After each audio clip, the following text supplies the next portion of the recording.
Kaya kung tapos yung dalawa? Grabe naman. Sabi ni Direk. Sabi nila sa... Damn, do we look good? Yeah, ayan na. Ayaw ni Diego. Diego daw. Yo! Grabe! Na-reach mo na yung macros mo, bro. Pwede ba sa national TV? Oo, pwede yan. Topless? Oo naman. Kaya po. Grabe yung naka-topless kayo. We should have been ready. Wait, pitch lang muna kayo. Game na ba kayo? Hindi pa super game. Ano pala to, pang online. Sa online. Okay.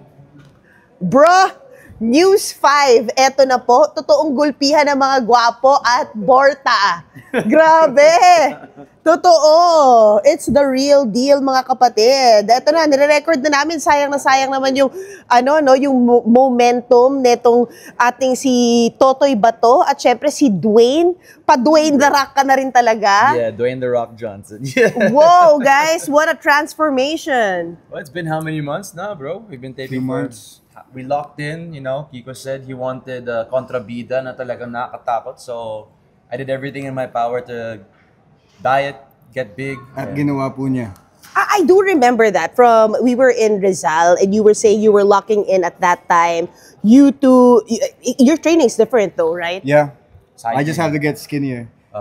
Gusto ko siyang maging David versus Goliath. Whoa! Ganun yung peg talaga namin. Yeah, but ang ganda nung pinapakita nyo na commitment dun sa mga role ninyo. And I know, gulpihan ng mga gwapo. Suits you guys. Ito lang, siguro. Wow! Grabe! Wow! Paano kung ba sa akin, pero sa'yo, baka. No. But he's still in character.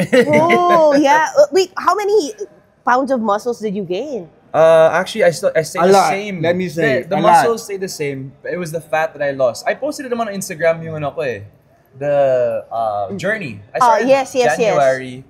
And siguro mga almost 20 pounds of fat ang nawala ko. So the muscle was just hiding underneath. Oh, And now the it's, muscles were all there. Was there ever It was since? there na. It's just hiding. Medyo kailangan lang i-harden ng onte. Grabe. No comment. Kasi kaya, okay. Yeah, but wow, you're preparing for, of course, Dwayne, and there's gonna be a big scene week 12, we heard. Yes. Ano yung training like? What's the training like? The training for the fights? Yeah. Well, may choreo kami. Mamaya pa namin matututunan. Mamaya pa namin gagawin. Kasi gusto namin organic yung mga fight namin. Oo. Yung when we're there, we just look at each other and then we fight. Which is kasi pasok talaga sa script. I know like other films and other may Have mga their ibang own palabas, thing. they really do days on days of practicing yung choreo ng suntukan, pero it fits what's gonna happen in the scene talaga. Yeah. Totoy Bato, what's your training? You're shredded as well. Nagbabike lang, tapos nagpapayat. Gusto Cardio. ko talagang makita ng mga tao na si Totoy ito. Tapos eventually, magiging Totoy Bato na siya. It's like a transformation with everything. Grabe. Pahiman nga, nagulat ako di ba? He's the perfect villain. I was Oo. like, scary. Sabi ko sa kanya, Jegs, parang version natin ito ng Dark Knight Rises. Ikaw si Bane, ako si Batman, parang gano'n. I wanted you to look like Bane. And look at that. Pero hindi Hulking lang figure. It's not just the physical, grabe din yung mental. Yeah. I'm so sure. I think it's more mental pa Especially nga. on You mental. I never thought I underestimated the effects Commitment. of the effects of playing a bad guy. Medyo. Because of the Yeah. commitment that you showed. And that's evident in the show na. And I want to say thank Direk you. Zairo, I want to thank you for that. Wow, Hey, wow. Direk Albert, Direk Gambo, Direk Zai, shout out.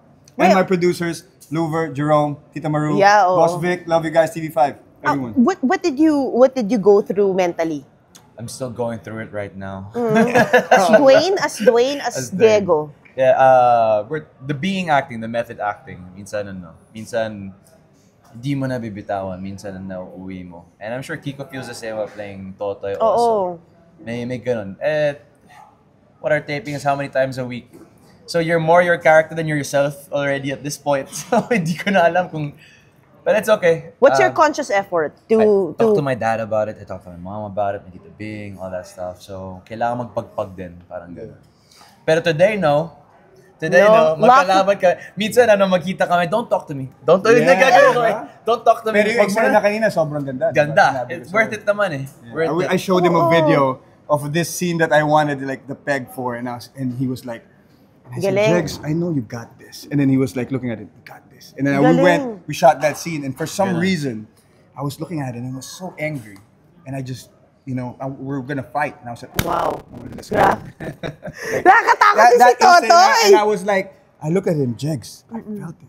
I wanted to punch you. Yung hindi planado, pero ramdam na ramdam talaga eh. Ang galing. And so it speaks of yung commitment ng co-actors mo, and it makes you want to be better. And this You show guys are good. taught me how to be grateful and humble. And I just want to say thank you. No, thank you. It comes in both ways kasi a scene will only work if the co-actor gives. Yeah. And, Grabe kayo magbigayan. I'm very lucky to have a star-studded cast and a beautiful ensemble.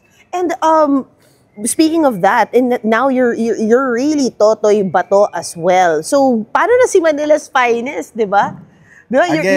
He's gonna jump in an MMFF Congratulations, brother. period piece. I thought you called me Manila's Finest. I was like, thanks. You are! MJ. You guys are Manila's I'm like, Finest as well!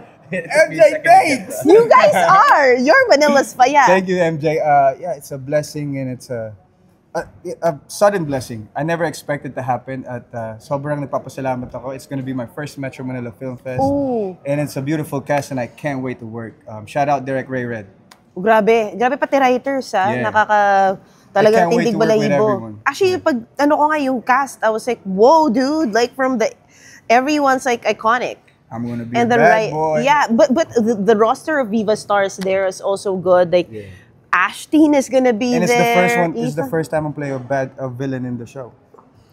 I can't wait. Talaga ba? Can't wait. Wow. Cedric also is, right? I think he's a part of it. I don't know if he's Katunggali siya ni Piolo. Yeah. And but you- I play the antagonist. I can't say it. Oh, okay. Marvel stuff. I might be in trouble. I better NDA. not. NDA. Naka-NDA. Better not. No, but But it's a beautiful script. I just don't want to mess it up, and I'm excited to work. wow. And this is so Totoy Bato. Got it. Yeah. Santo Niño. Yeah, you got to. Galing. Do you wear it like off character? Yeah. I tried to. In the end of Lumuhod, I kept the bracelet. It says, "In God We Trust." And here, it's this. So, and this. So, Ganda. I just want God to be with me every time. And I just want to say thank you. And yeah. Galing. Congratulations, guys. Salamat. What's gonna be next? Me? For me? A big fight scene. I'm just focusing on Lagi kang sad boy eh. Sad boy love story. Ngayon, ano Yes, na? now I'm a killer. You sad boy? yeah. No. Diba? Yung mga Sad love boy next story door, niya. Alam mo yung sinagot niya? Oo. Ano ka lang yan? Killer. Killer niya. Kill it. Wait, Which is all right. But anyway, congratulations, guys. Thank so you. much. Thank you. MJ. Mag-live na ata tayo kasi. Tumawag naman. Now Mag-live we na have tayo. to put on the shirts. Yeah. Sa prime